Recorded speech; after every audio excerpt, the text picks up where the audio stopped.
Tres.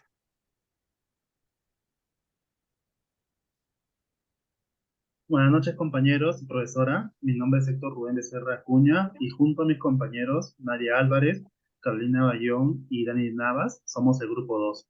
A continuación, vamos a exponer las preguntas para el ensayo final. Primero, comencemos con los antecedentes que dieron origen a la política económica neoliberal en nuestro país. Recordemos que la inflación es el aumento general y sostenido de los precios de los bienes y servicios en una economía. Este señor, Alan García, en su primer gobierno, que fue entre los años 1985 y 1990, nos dejó con lo que es la peor crisis económica en lo que respecta a inflación, debido a toda la gestión que realizó, el famoso imprimamos más dinero si es que falta, y recordemos que también en ese tiempo fuimos tachados por el Fondo Monetario Internacional. Luego llega lo que es el señor Alberto Fujimori y se inicia la política económica neoliberal, que entre muchas cosas promovía la liberación de la economía, incentivaba el crecimiento y hacía un llamado a la inversión extranjera. En este caso también se privatizaron muchas empresas estatales. Si bien todas estas medidas contribuyeron al crecimiento económico del país, a su vez, se aumentó la desigualdad y la pobreza en algunas regiones del país. Como siempre, los más afectados son los más alejados. Y a su vez también las comunidades indígenas amazónicas.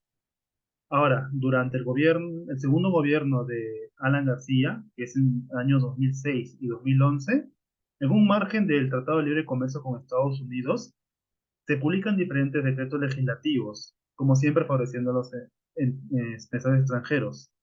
Esto empieza a desencadenar una serie de conflictos con las comunidades, comenzando en el año 2008. Y el 5 de junio de 2009 ocurre el incidente conocido como el Baguazo, que conmociona a todo el país y aún lo sigue en estos días. En este incidente, el expresidente García ordena a la policía que envíen a las fuerzas del orden para desbloquear la carretera. Estas fuerzas realizan un enfrentamiento con los comuneros, en donde deja un saldo de varios fallecidos y heridos. Ante todo esto, surge la siguiente controversia. ¿Crees que el conflicto medioambiental conocido como el Baguazo tiene origen en el modelo económico neoliberal aplicado en el país en la década del 90?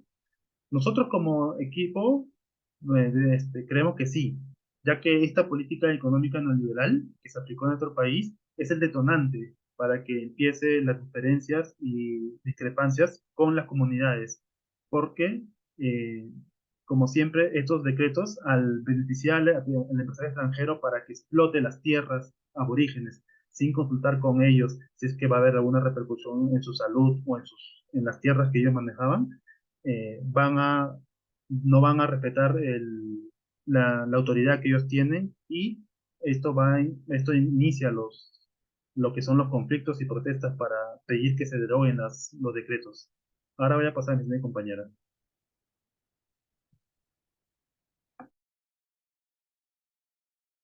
Compañero. ¿Cuáles son en este caso mi nombre es Dani Navas, cuáles son los autores y cómo apoyan el desarrollo del ensayo que hemos nosotros desarrollado? En este caso hay tres. El primero que vamos a tocar es Efraín González Olarte, donde él analiza sobre las relaciones entre la economía y la política, ¿no? Básicamente, cómo se ha ido evolucionando entre los años de 1950 y 2006, ¿no? Bueno, alternando los regímenes civiles, militares, gobiernos democráticos, ¿no? Gobiernos conservadores, progresistas, gobiernos neoliberales y socialistas populistas, ¿no? En este caso con un patrón de inestabilidad política y económica. Lo curioso es que los últimos 15 años la economía ha estado muy estable, pero más no la parte política, ¿no? Donde ha habido siempre la inestabilidad, ¿no? Y no la continuidad como hubiera sido de la mano, en este caso, de la parte económica, ¿no? El otro autor es Bruce Barbani, donde él en realidad analiza un artículo del Diario del Comercio del expresidente Alan García, que fue en el año 2007, donde el expresidente Alan García menciona y afirma que hay un síndrome del perro nortelano, ¿no? Donde menciona que hay millones de hectáreas de comunidades que no han sido cultivadas ni cultivan por un tabú, ideologías. En este caso, con este artículo estaba atacando a los hermanos de las Amazonías, ¿no? En este caso de esa población que es totalmente vulnerable, donde menciona que hay una indolencia, ¿no? Donde si yo no lo hago, no tiene por qué hacer nadie, ¿no? Lo cual fue muy provocador, ¿no? Incluso hay que tener en cuenta de que en realidad ese fue respaldado por el mismo Diario del Comercio, ¿no? Y el otro autor es Antonio Peña Jumpa. Él aplica la sociología y la antropología en el caso del derecho, ¿ah? Y básicamente es el derecho constitucional civil, penal y administrativo, donde propone una reforma en realidad del Poder Judicial y el Estado desde la sociedad, ¿no?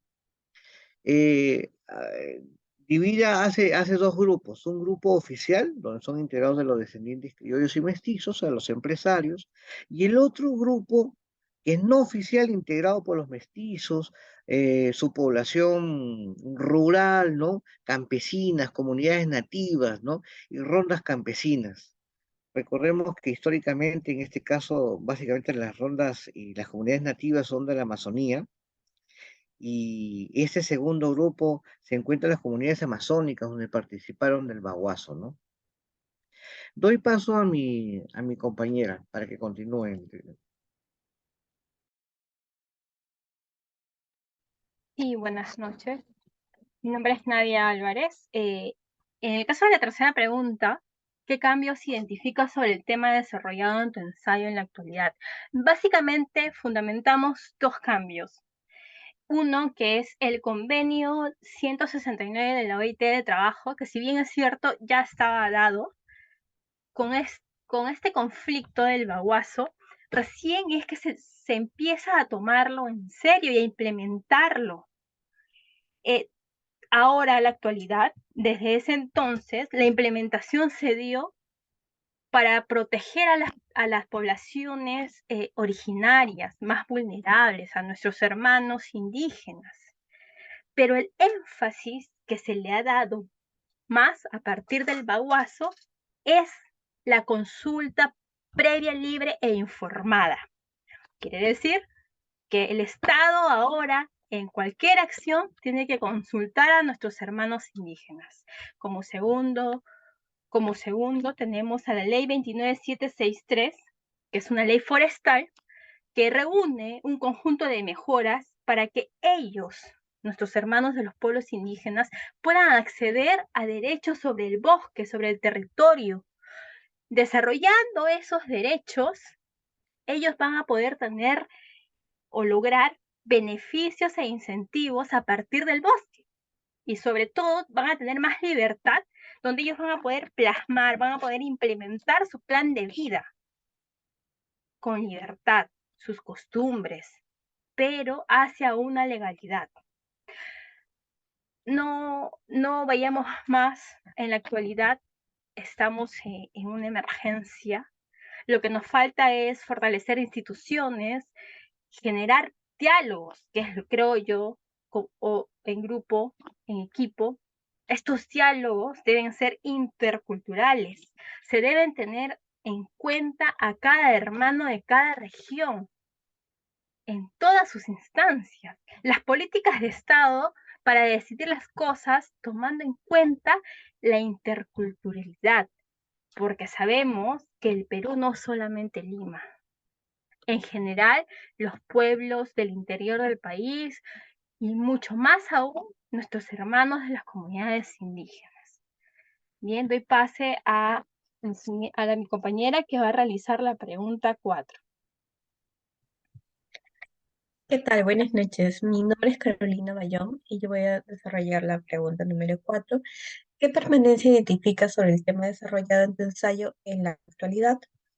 Iniciemos cerrando el tema del baguazo, que si bien es cierto, tiene una política económica neoliberal que volvió a nuestro país un país exportador de materias primas hacia el mundo, hacia el extranjero. Este tuvo un costo muy alto a nivel de salud e integridad, tanto de las tierras, de los pobladores, de la educación y cómo ellos se desarrollaban conforme con sus trabajos en torno a ello. Y es por eso que se ha generado esa decepción, esa percepción de abandono desde el Estado, desde el gobierno central hacia ellos. Además de ello, tenemos actualmente que estamos en un estado de emergencia, según el Decreto Supremo 143022, la PCM, que es otra de las consecuencias de que continuamos con el mismo modelo neoliberal y que tenemos los mismos problemas de decepción, de egoísmo, de esa percepción negativa que tienen las comunidades hacia los gobernantes y hacia las personas que estamos viviendo en Lima, ¿no? Sin embargo, ya se están tomando las medidas precavidas. Esa es nuestra exposición a través del ensayo y en la actualidad. Muchas gracias a todos por su atención.